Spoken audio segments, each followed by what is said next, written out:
What is up, everyone? It's Quinn here, and in today's video I'm going to be going through my week 2 wide receiver start sits, so breaking down every single week 2 matchup, talking about every single fantasy relevant wide receiver, and listing them as either a start, fringe option, or a sit.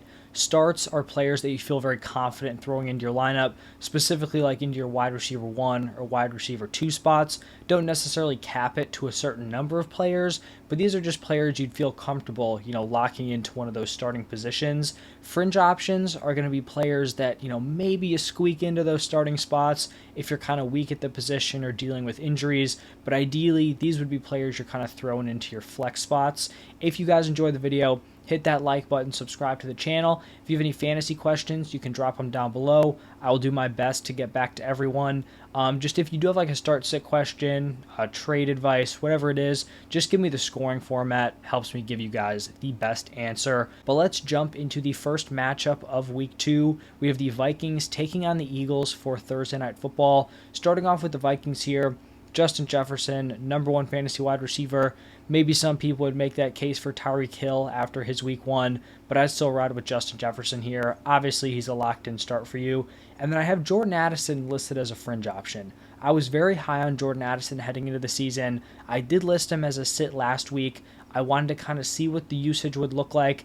I did say that I thought KJ Osborne would take the wide receiver 2 snaps, at least, early on in the season, week 1.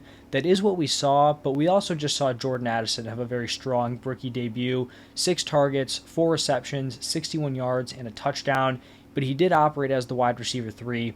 Only a 66% route participation. I have to imagine he's going to jump Osborne sometime soon.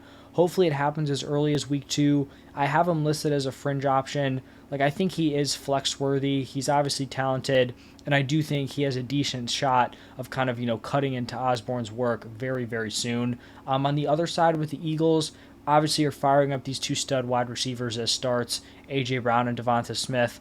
Lock them into your lineup. Now moving over to the Sunday slate of games, we have the Packers taking on the Falcons. And we look at the Packers, they missed Christian Watson in week 1, and we saw Romeo Doubs go out and put together like the best fantasy day out of these Packers wide receivers.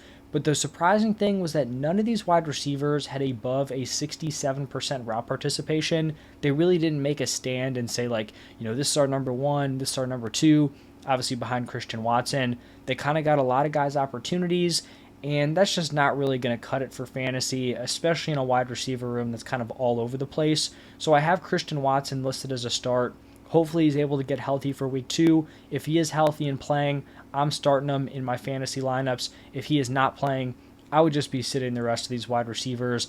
I don't want to mess around with a sub 70% route participation wide receiver. Just not really interested in it, especially this early on in the season. Hopefully you have better options out there. And then on the other side with the Falcons, the main fantasy relevant wide receiver here is Drake London. I considered having him as a sit for this video, but I was a little bit more patient. I listed him as a fringe option. I didn't want to overreact too much to his, pretty much goose egg week 1 performance. We saw 18 total pass attempts from the Falcons in week 1.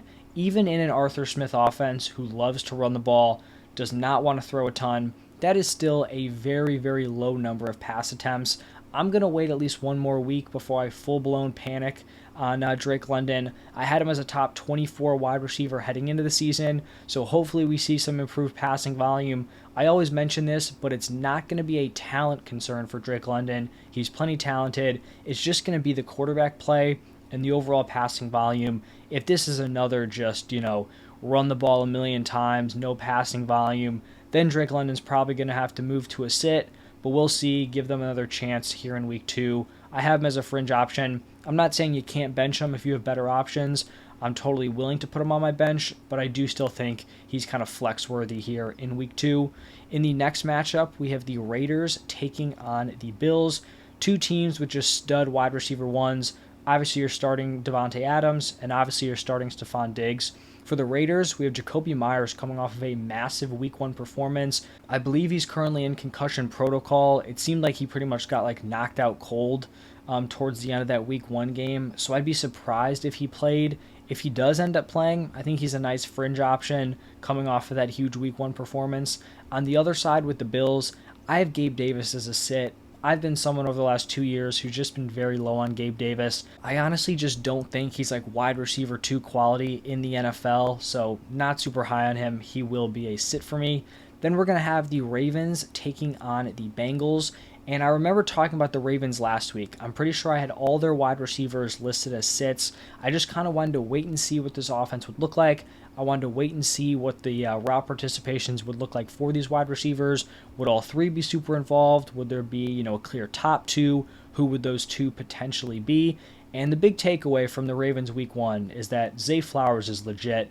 He was targeted 10 times, caught 9 of them for 78 receiving yards, 2 carries for 9 yards. The dude had a 45% target share in his first NFL game, and they were like manufacturing ways for Zay Flowers to get involved. So they clearly have a lot in store for him in the future. I view him as the clear-cut wide receiver 1 on this team. I think he's the clear-cut wide receiver 1 for fantasy also, just looking at these Ravens weapons. Unfortunately, it looks like Rashad Bateman is kind of the odd man out here. Only a 57% route participation. Flowers and OBJ are locked in, at least at this point, as the clear top 2. I do have Odell Beckham as a sit, even though he is getting a solid number of routes. I'm just not super comfortable throwing him into my lineup. I just need to see him, string together at least 1 or 2 solid games before I kind of put my trust in a 30-year-old coming off of his second ACL tear. So we'll see if he can get it done. We may have Mark Andrews returning here in week 2, which I'd like to see, but could also kind of cut into these receivers' opportunities, but probably more passing volume to go around in a matchup against the Bengals.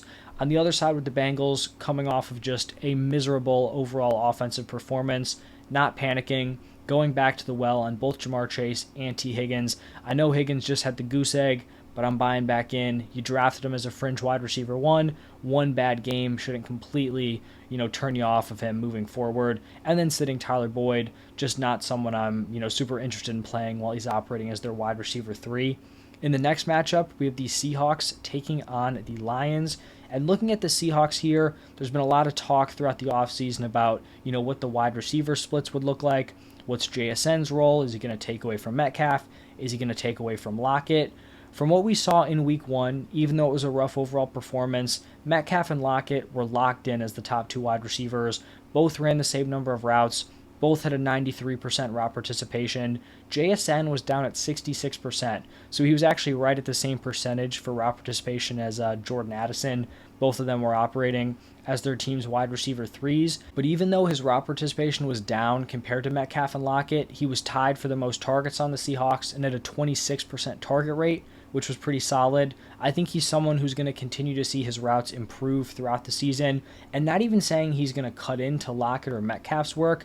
I just think they're going to be forced to run more 3 wide receiver sets. You have 3 very, very talented wide receivers. You're going to want to get them all on the field. So I think he's a fringe option. Don't love him as like a top 2 wide receiver on my team, but I do think he's playable here.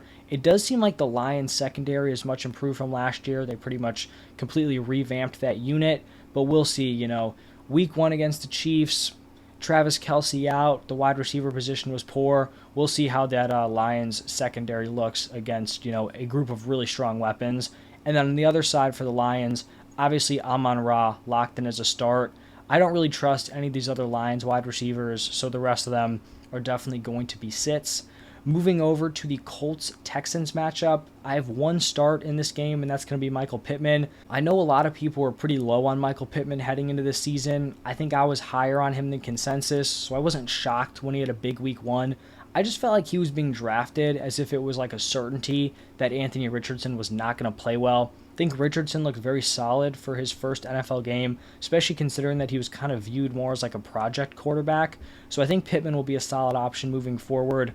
I really like Josh Downs. He was involved in week 1, but we're not going to be starting Josh Downs or Alec Pierce in fantasy, at least anytime soon. On the other side, for the Texans, it's pretty clear that Robert Woods, Nico Collins, and Noah Brown are operating as their clear top 3 wide receivers. We did see Tank Dell getting involved, but his routes were much lower than those other 3. Nico Collins and Robert Woods both saw very solid volume. Collins was targeted 11 times, Robert Woods was targeted 10 times. I personally view Nico Collins as the wide receiver 1 heading into the season, so I'm going to stand by that. After week 1, he had the best performance, the most targets, so I do prefer him as the top option here for the Texans moving forward, and I do think I'd be okay with flexing him.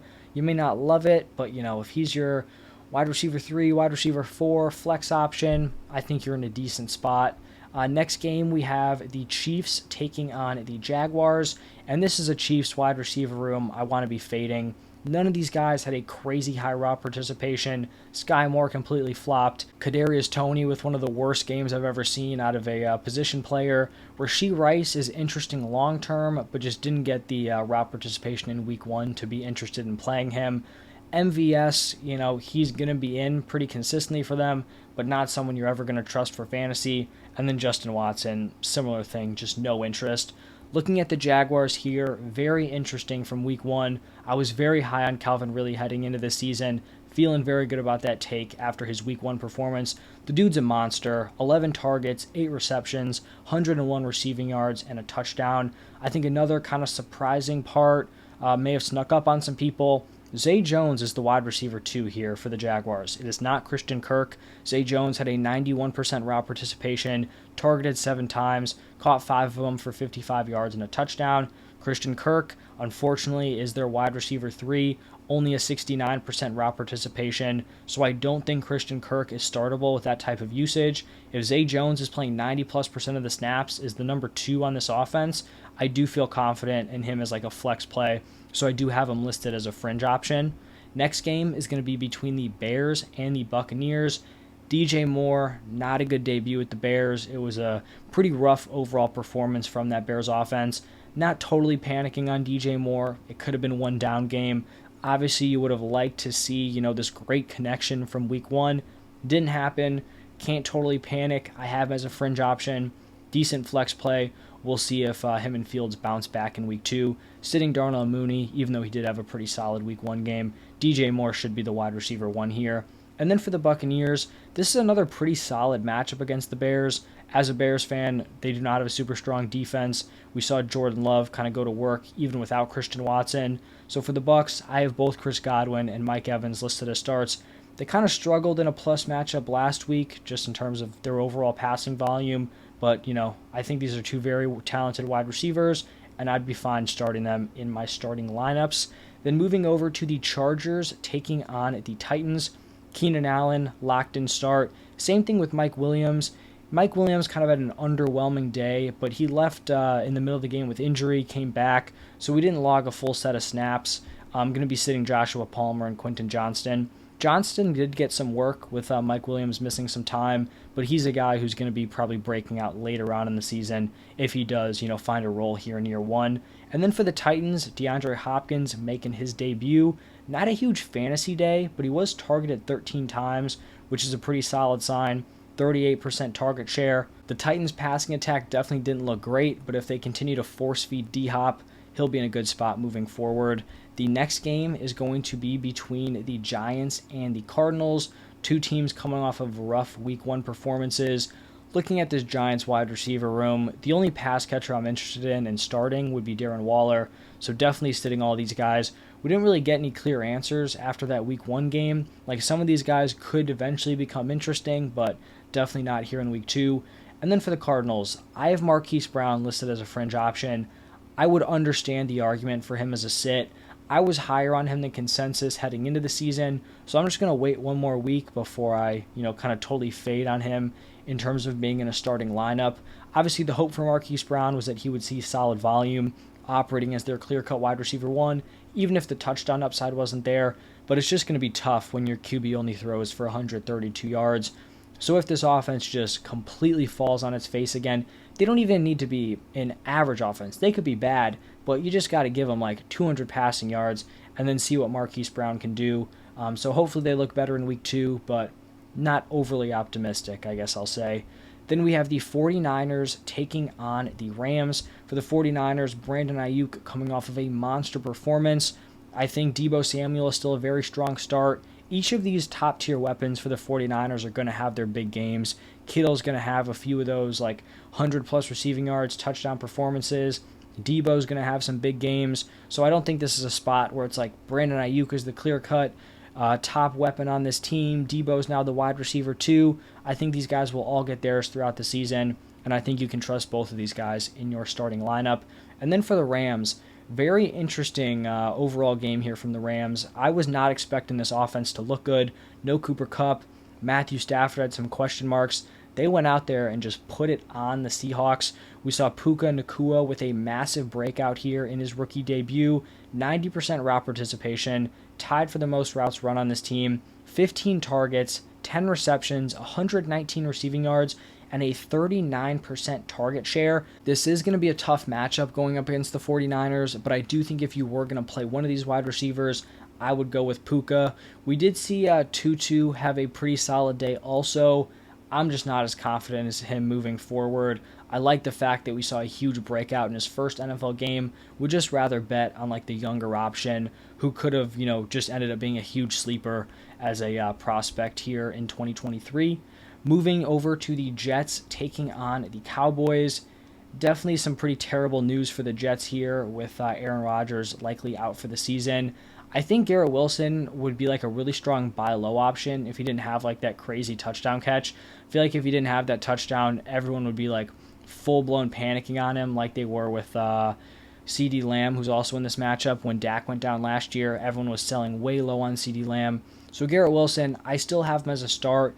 Even if it's Zach Wilson, I just think he's talented enough to kind of overcome it. He's definitely not like a top 12 guy with Aaron Rodgers out, but I still think he's like a decent wide receiver 2 for you. Allen Lazard, no interest in starting him. With A-Rod out and like Zach Wilson at quarterback, Allen Lazard I think is definitely droppable on your fantasy teams. And then for the Cowboys, even though they just completely put it on the Giants, there really wasn't a ton of passing volume. So none of these guys really had huge performances. Still really like CeeDee Lamb as a strong start. I think Brandon Cooks is a nice fringe option, a flex play. And then right now Michael Gallup is going to be a sit for me. Moving over to the Commanders taking on the Broncos. Kind of a gross game out of the Commanders here. It wasn't super encouraging. They've got some decent weapons with McLaurin, Dotson, Curtis Samuel. Cardinals seemed like a smash matchup they could take advantage of. It didn't really happen. I have Terry McLaurin listed as a fringe option, and then I have Jahan Dotson and Curtis Samuel as sits.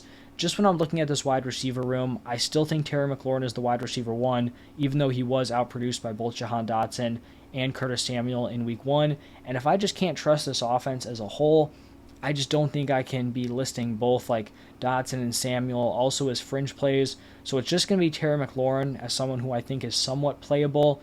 We'll see if Sam Howell bounces back, but it wasn't a super exciting week 1 performance from that offense. And then for the Broncos here, if Jerry Jeudy plays, I think Jerry Jeudy's a start. I'd fire him up. Cortland Sutton kind of had like a perfect situation with Jeudy out to operate as the wide receiver 1.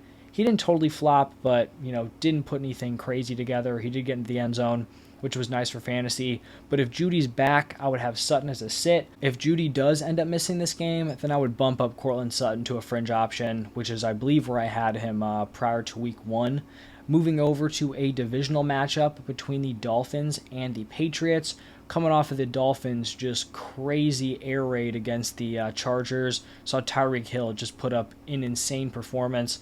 Obviously, you're starting Tyreek Hill, and obviously you're starting Jalen Waddle. I think this Patriots wide receiver room is a little bit interesting. Kendrick Bourne operated as the clear-cut wide receiver 1 in week 1. Now, Devontae Parker did miss that game, which kind of muddies the water here, because if Parker comes back and is playing a full-time role, then maybe it doesn't separate Kendrick Bourne as much. But we saw Juju pretty limited. There have been reports that his knee is just kind of cooked. So that's something to monitor. Like, I don't know if Juju's knee is going to get significantly better throughout the season. So we'll see if Parker is able to give it a go this week. And then we'll see if Kendrick Bourne kind of maintains his great usage that we saw out of him in week 1. In the next matchup, we have the Saints taking on the Panthers. I believe this is the first Monday night game. And starting off with Chris Olave, clear-cut start, picked up exactly where he left off, 10 targets, 8 receptions, 112 receiving yards. This dude's a wide receiver 1 for fantasy. I have Mike Thomas as a fringe option. He looked good, 8 targets, 5 receptions, 61 yards. I think that's playable as like a flex option. And then I do have Rashid Shaheed listed as a sit. He had a great game, looked really solid, but unfortunately he's just like locked in as being operating as the wide receiver 3, 66% route participation in an offense that I'm not overly high on, just in terms of like the quarterback play, all of that. I don't know if they can support 3 consistent weapons. So he is going to be a sit for me. He'll probably have some boom games here or there. If Olave or MT go down with injury, I think he becomes interesting operating as the wide receiver 2. But right now he is going to be a sit for me. And then the Panthers, this is not a pretty wide receiver room. Going to be sitting Thielen, sitting Mingo, sitting Chark. I think Mingo has some potential. Obviously, he's a rookie. He's getting top wide receiver routes from week 1, which I think is solid for his development. But he didn't really put anything crazy together in week 1, so just kind of a situation we'll have to wait and see on. And then the final game of the week, the Browns taking on the Steelers. The Browns had some really weird wide receiver usage. Amari Cooper only had a 63% route participation, so he ended up getting injured mid-game. He returned, so it seemed like he was fine, but then he didn't play his normal snaps in the second half, so I'm leaning towards, that poor route participation, being that like the Browns were playing it safe, they had a lead, kind of were limiting Amari Cooper in the second half. I don't think this is the thing where like Amari Cooper slip into wide receiver 3 snaps. That would be very surprising. We saw both Elijah Moore and Donovan Peoples-Jones have 80% route participations, which is fine. I'm just going to say that until we see like a strong passing performance out of Deshaun Watson, the only guy I'd feel comfortable playing here in this wide receiver room would be Amari Cooper. Hopefully he just bounces right back to like, that wide receiver 1 usage, and hopefully Deshaun Watson puts together a nice performance, because I really do want to have Elijah Moore as either a fringe option or start. Just can't do it as of yet. And then moving over to the Steelers, don't know if Deontay Johnson is going to be able to play in this game. If Deontay does play, he's going to be a start for me, just a target monster. George Pickens is pretty much a fringe option either way. Hopefully the Steelers can kind of bounce back. Allen Robinson commanded some pretty solid volume after Deontay Johnson went down. I would have him as a sit, but if you are desperate, maybe he has some juice left. It kind of seemed like he was cooked last year with the Rams, but who knows? Maybe he does have a little something left there. If he could slot into that Deontay Johnson role. But that is going to wrap it up for every single week 2 matchup. If you guys enjoyed, hit that like button, subscribe to the channel. I have my running back start sit posted, so go check that out. Yesterday, I think I put out 4 videos. One talking about some underperforming players, figuring out whether or not we should be panicking. Talked about some trade targets, some sell high players, and then also some waiver wire targets to look at, to scoop up here heading into week 2. Thank you all for stopping by. I'll have my tight end and quarterback start sets tomorrow, so stay tuned for that. But thank you all again, and I will see you in the next one.